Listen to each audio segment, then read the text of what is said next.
மாநாடுலாம் எவ்வளவு பெரிய விஷயம்.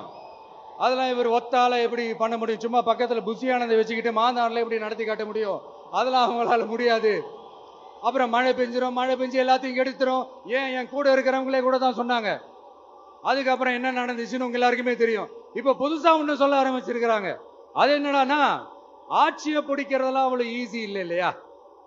இப்ப அதெல்லாம் விட்டாங்க. இப்ப இங்க வந்துட்டாங்க. இவர் நேரா ஷூட்டிங்ல இருந்து வருவாராம், வந்து ஆட்சியை பிடிப்பாராம். அது எப்படி இவராலே முடியும்? அவராலே முடியல, இவராலே முடியல. அவருக்கு அத்தனை வருஷம் ஆச்சு, இவராலே எப்படி முடியும்? ஒரு பக்கம். இன்னொரு பக்கம் கூட்டம் எல்லாம் ஓகே தான், அது எப்படி ஓட்டா மாறும் அப்படின்றது இன்னொரு பக்கம்.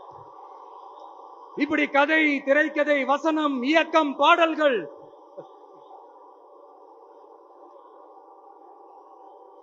அதனால இந்த அரசியல் ஆய்வாளர்களுக்கு நான் சொல்றதெல்லாம் ஒன்னேதான், நல்லா கேட்டுக்கங்க. இந்த விஜய் ஏதோ இந்த பல லட்சம் பேர் கூடுற கூட்டத்தில் மட்டுமே இருக்கிறாரு அப்படின்னு மட்டும் தப்பு கணக்கு போட்டாதீங்க. ஏன்னா நம்மளுடைய இந்த கூட்டம் வெறும் ஓட்டா மட்டும் இல்லைங்க. வரப்போற தேர்தலில் மக்கள் விரோத ஆட்சியாளர்களுக்கு நாம வைக்க போற வேட்டா, நம்மளை கோட்டைக்கு அனுப்ப போற ரூட்டா இருக்க போதுன்னு சீக்கிரமாவே தெரிஞ்சுப்பீங்க. ஏன்னா கோடிக்கணக்கானவங்களோட ஹார்ட்லயும் வீட்லயும் ஏற்கனவே ஆல்ரெடி உயிரா, உணர்வா, உறவா இருக்கிறோம். நம்மளுடைய கனெக்ட் எல்லாம் வெறும் மக்களோட மட்டும்தான். நாம யாருன்னு அவங்களுக்கு தெரியும், அவங்க யாருன்னு நமக்கு தெரியும். நாமளும் நம்ம மக்களும் எப்படி இருக்கிறோம்னு எதிரிகளுக்கு நல்லாவே தெரியும். இருந்தாலும் இந்த விஜய் எதுக்குப்பா வந்திருக்கிறாரு?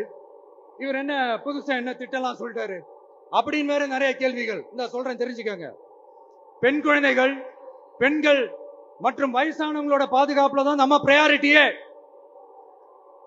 அடுத்து இளைஞர்கள், உழவர்கள், உழைப்பாளர்கள், நெசவாளர்கள், மீனவர்கள், ஆதரவற்ற முதியோர்கள், மாற்றுத்திறனாளிகள், மூன்றாம் பால் இனத்தவர்கள்னு இன்னும் யாருக்கெல்லாம் கவர்மெண்டோட ஒரு ஸ்பெஷல் அட்டென்ஷன் தேவையோ அவங்க எல்லாருக்குமான ஒரு கவர்மெண்ட் அமைக்கிறது தான் நம்ம இலக்கே.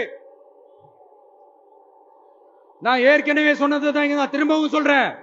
நம்மளுடைய இந்த தமிழக வெற்றி கழகம் ஏதோ அரசியல் ஆதாயத்துக்காக தொடங்கப்பட்ட கட்சியெல்லாம் கிடையாதுங்க. கொள்கை கோட்பாடுகளோடு தந்தை பெரியார், பெருந்தலைவர் காமராஜர், அண்ணல் அம்பேத்கர், வீரமங்க வேலு நாச்சியார், மக்கள் சேவகர் அஞ்சலை அம்மாள், நம்மளுடைய 5 கொள்கை தலைவர்களோட வழிகாட்டுதல்களோடு தொடங்கப்பட்ட கட்சி. நம்ம ஸ்டாண்ட்ல நாம எப்பவுமே ஸ்ட்ராங்கா தாங்க இருக்கிறோம். அதுல எந்த மாற்றத்துக்கோ எந்த சமரசத்துக்கோ துளி கூட இடமில்லை. நம்மளுடைய ஒரே கொள்கை எதிரி பாஜக தான்.